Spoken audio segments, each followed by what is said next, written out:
કેશોદના બામણાસા ઘેડ ગામે ઓઝત નદીમાં પથ્થરો નાખી દબાણ કરાતા તંત્ર પ્રી-મોન્સૂનની કામગીરી કરે તેવી ખેડૂતોની માંગ ઉઠી છે। કેશોદના બામણાસા ઘેડ ગામે ઓઝત નદીના કાંઠે વસતા ખેડૂતો પોતાના માટીથી બનેલા કાચા પાડાને પાણીના પૂરથી બચાવવા પથ્થરોનું ડમ્પિંગ કરી નદીમાં દબાણ કરતા હોય સામાકાંઠાના ખેડૂતોએ પોતાના પાડા તૂટે તેવી દહેશત વ્યક્ત કરી તંત્રને ઝડપથી દબાણ દૂર કરી પ્રી-મોન્સૂન કાર્યવાહી કરે તેવી માંગ કરી રહ્યા છે।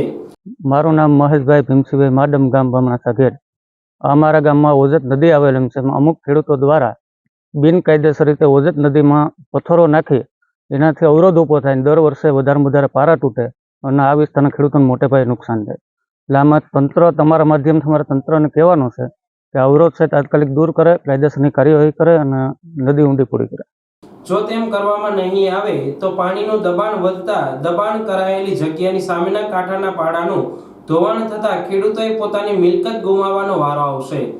આ અંગે સિંચાઈ વિભાગ ઝડપી કાર્યવાહી કરે તેવી ઉગ્ર માંગ કરવામાં આવી રહી છે। કેશોદ તાલુકાના બામણાસાથી બાલાગામ 12 કિલોમીટર પસાર થતી ઓઝત નદીમાં ઘોડાપુર આવતા જે જગ્યાએ પાણીનો મારો લાગે ત્યાં ધોવાણ થયેલું છે, ત્યારે તેના સામા કાંઠે માટી ચડાણ થતા નવા કાંઠાનું નિર્માણ થયેલું છે। આવી પરિસ્થિતિ વચ્ચે ખેડૂતો પોતાની જમીનનું ધોવાણ થતું અટકાવવા માટીના કાચા પાડા બાંધી સુરક્ષિત કરે છે, જેને લઈ દિવસે ને દિવસે નદી સાંકડી બનતી જાય છે। ઉપરાંત તંત્ર પ્રી-મોન્સૂન કાર્યવાહી કરવા આંખ આડા કાન કરતું હોય, ખેડૂતો નદીમાં દબાણ કરતા નદી સાંકડી બનતી હોય, આથી દર વર્ષે પાડા તૂટવાની ઘટના બને છે। મારું નામ રાજુભાઈ કેશુરભાઈ ભેટારિયા, બામણાસા ઘેડ ગામનો રહેવાસી છું, કેશોદ તાલુકો। આજે સવાલ છે જે નદીનો લઈ, શું સવાલ? નદીની આ વર્ષોથી પાડા તૂટવાની પરંપરા હાલી જ આવે।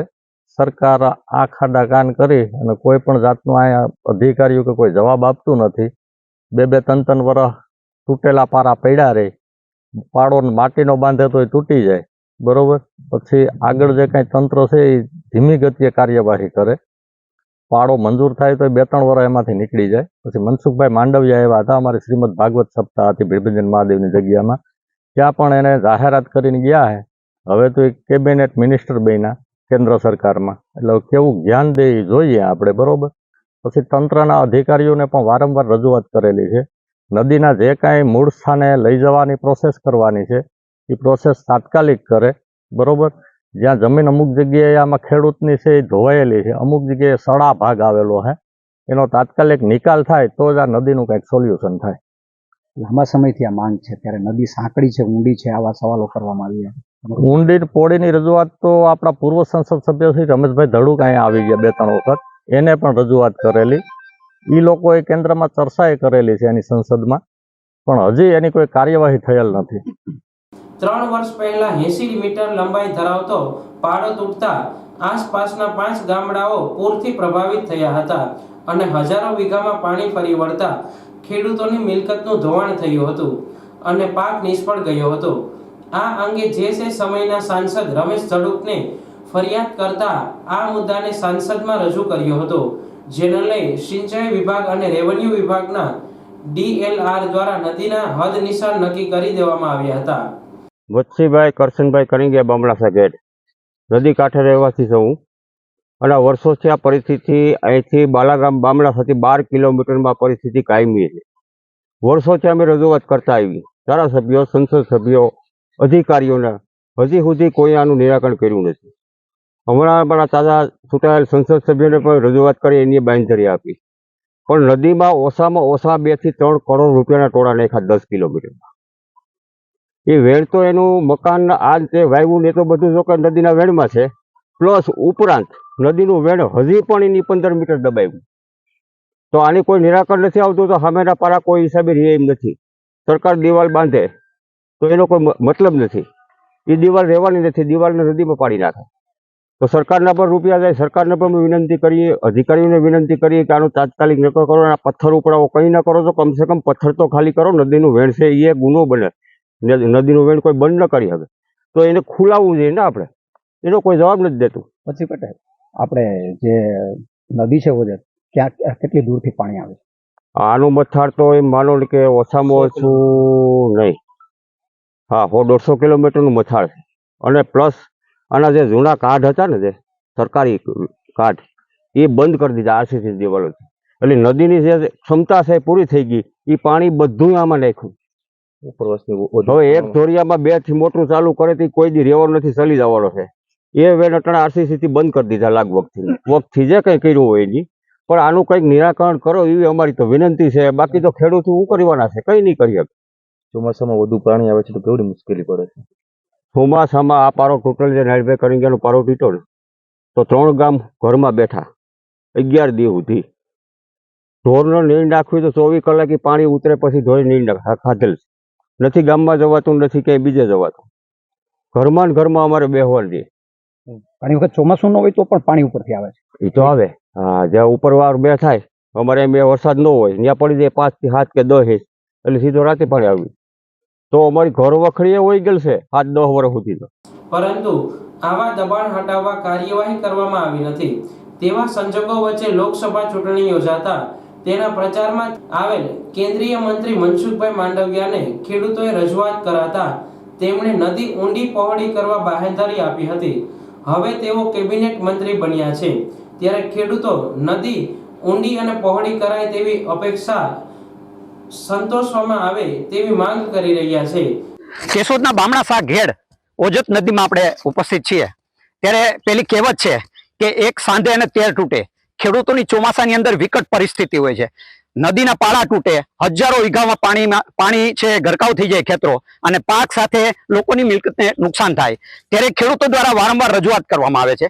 3 વર્ષ પહેલા રમેશભાઈ ધડુકે સંસદમાં આ મુદ્દાને ઉઠાવેલો છે. એ ઉપરાંત તાજેતરમાં જ મનસુખભાઈ માંડવિયા આવ્યા અને અહીંયા એક સપ્તાહનો કાર્યક્રમ હતો. ત્યારે ખેડૂતોએ રજૂઆત કરી કે નદીને ઊંડી અને પહોળી કરવામાં આવે. ત્યારે આ પરિસ્થિતિ વચ્ચે પણ સતત ને સતત ખેડૂતો છે એ પોતાની જમીનમાં ક્યાંક દબાવી રહ્યા છે. તો કોઈ ખેડૂતો જે છે એને એ જે પારા તૂટવાથી પોતાની જમીનનું ધોવાણ થયું છે. હાલ પરિસ્થિતિ એવી છે, પાણી વેણ બદલે તો કઈ દિશામાં જાય અને કેટલા ખેડૂતોને નુકસાન કરે એ ખબર નથી. કારણ કે આ પાણી છે વિસાવદર અને જુનાગઢ જિલ્લાના તમામ તાલુકાઓમાંથી એકઠું થઈ અને આ ઓજત નદીમાં વહે છે. ત્યારે ઉપરવાસમાં જે પાણી છે એ નીચે આવતા સાંકડું બને છે અને આ વેણ છે એ પારાઓ તોડી અને ખેડૂતોના મિલકતને નુકસાન કરે છે. આ વારંવારની રજૂઆત છતાં તંત્ર ધ્યાન નથી આપતું. અહીંયા ઘણા બધા ખેડૂતો ઉપસ્થિત છે. એમનું કહેવાનું એવું છે કે તાત્કાલિક ધોરણે જે પેશકદમી કરી છે એ દૂર કરવામાં આવે, નદી ઊંડી પહોળી કરવામાં આવે, જેથી કરીને જે કાચા પાળાઓ વારંવાર તૂટે છે એ ઘટના ન બને. ગુજરાત ન્યૂઝ, પ્રવીણ કરંગિયા, કેશોદ. હવે જ્યારે ચોમાસું નજીક આવી રહ્યું છે, ત્યારે સિંચાઈ વિભાગ નદી પહોળી અને ઊંડી કરવા તેમજ જે ખેડૂતો પોતાનો પાડો બચાવવા પથ્થરને નીચે તરફ સરકાવી નદીમાં દબાણ કરી રહ્યા છે, તે દબાણ ઝડપથી દૂર કરવામાં આવે તેવી ખેડૂતો ઉગ્ર માંગ કરી રહ્યા છે. આ અંગે તાલુકા સિંચાઈ વિભાગના નાયબ કાર્યપાલક અધિકારીને પ્રી મોન્સૂન કાર્યવાહી કેમ કરવામાં આવી નથી તે અંગે પૂછવામાં આવતા તેમણે નદીના હદ નિશાન નક્કી કરાયા હોય, ઉચ્ચ કક્ષાએથી મંજૂરી મળતા નદી ઊંડી અને પહોળી કરવા કાર્યવાહી કરીશું. તે પહેલા જે ખેડૂતો પથ્થર ફેંકી નદીમાં દબાણ કરી રહ્યા છે તેમને દબાણ હટાવવા નોટિસ આપવામાં આવશે અને મામલતદારને જાણ કરાશે. જો ખેડૂતો આવા દબાણ નહીં હટાવે તો રેવન્યુ રાહે દબાણ હટાવવા કાર્યવાહી કરાશે તેમ જણાવ્યું હતું. એમ જે વઘાસિયા, નાયબ કાર્યપાલક ઇજનેર, સિંચાઈ પેટા વિભાગ નંબર 29, કેશોદ. બાલાગામ જે છે, બાલાગામ છે, બામણામાં ઓજત નદી જે ઊંડી પહોળી કરવામાં ખેડૂતોની માંગ છે. બામણાસાથી શરૂ થઈને બાલાગામ સુધીમાં ઓજત નદી પસાર થાય છે. તેમાં વખતો વખત ઊંડી પહોળીની રજૂઆત આવે, જેના લીધે સરકાર દ્વારા નદીના સૌપ્રથમ તો હદ નિશાન નક્કી કરવાનું નિયત થયું. હદ નિશાન નક્કી કરવા નિયત થતા કલેક્ટરશ્રી મારફત DLRC કચેરીને હદ નિશાન અંગેની ખરાઈ કરવાનું કીધું. ત્યાર પછી DLR કચેરી દ્વારા તથા અત્રેનો કચેરીનો તાંત્રિક સ્ટાફ દ્વારા દરેક સર્વે નંબર ઉપર જઈ દરેક સર્વે નંબર પર હદ નિશાન માર્કિંગ કરવામાં આવેલ છે બંને કાંઠા તરફ. હદ નિશાન માર્કિંગ હમણાં જે કામગીરી પૂર્ણ થઈ ત્યાર પછી હાલ અમારે કેનું કેટલું દબાણ છે બંને કાંઠા તરફ એ માર્કિંગ કરેલું છે. કોઈના મકાન આવે છે, કુવા આવે છે, તો કોઈના ખેતરો પાડા આવે છે. આ હદ નિશાન કર્યા પછી કેનું કેટલું દબાણ છે જસ્ટિફાઈ કરીને અમે એક રિપોર્ટ બનાવ્યો છે. એ અમે અમારી વડી કચેરીમાં મોકલો છે. એના મારફતે સરકારશ્રીમાં મોકલશું. ત્યાર પછી સરકારશ્રીમાં પરામર્શ કરીને આ બાબતે કેટલું દબાણને કઈ રીતના રિમૂવ કરવું અને બંધ પાળા સલામત કરવા એવાની કાર્યવાહી ચાલુ છે. હાલ પ્રી મોન્સૂનની કામગીરી ચાલુ છે હમ. ત્યારે ઓજત નદીમાં જે પાળા પડ્યા છે તેને લઈને આમ તો ઓજત નદી દર વર્ષે કોઈ એવું ખાસ વચ્ચે કોઈ પથ્થરો નથી પડ્યા, પણ મને એક રજૂઆત મળી કે ખેડૂતો દ્વારા ઉપરથી ડમ્પિંગ કરવામાં આવે છે. પણ અમે ખાતેદારને ખેતરે જઈને જોયું તો ખાતેદારશ્રી દ્વારા તેનો પાળો તૂટવામાં હતો અને રક્ષણ માટે માટી નાખીને ઉપર પથ્થર નાખે છે. પથ્થર નદીના ભાગમાં પડેલા હતા. અમે એને સૂચના આપી કે તમે દબાણ ના કરો. એ લોકોનું એવું કહેવાનું થયું કે સાહેબ અમને લેબર મળતા નથી, ચોમાસું આવે એ પહેલા લેબર મળશે એટલે અમે આ પિચિંગ ટાઈપના પથ્થરો ગોઠવી આપશું, નદીમાં કોઈ ઓબ્સ્ટ્રક્શન રાખશું નહીં, આવું ખાતેદાર સાહેબ મને જણાવેલું છે. હવે કાર્યવાહી શું કરવામાં આવશે? ખેડૂતોને અમે 2 દિવસનો ટાઈમ આપ્યો. જો તમે દૂર કરવામાં નહીં આપે તમે રેવન્યુ રાય આ વસ્તુ દૂર કરવાની થશે. અને અમે આજે એને નોટિસ પણ આપીએ છીએ અને મામલતદાર સાહેબને પણ આ બાબતની જાણ કરશું. પાળા તૂટવાને કઈ ઘટના બની છે? હા, ગયા વખતે આપણે બામણાસામાં પાળો તૂટેલો હતો, સોલંકી પરિવારનો હતો. એ હાલ અમે ડિઝાઇનની તબક્કે સીડીઓમાં મોકલી આપ્યું છે. એ લોકો વિઝિટ કરી ગયા છે. હાલ યાંત્રિક વિભાગની મશીનરી દ્વારા એનો પાળો સુરક્ષિત કરી આપવામાં આવે છે માટીના દ્વારા. હવે એની ડિઝાઇન થઈને આવશે એટલે આવતા વર્ષે એને બંધ પણ કરવામાં આવશે.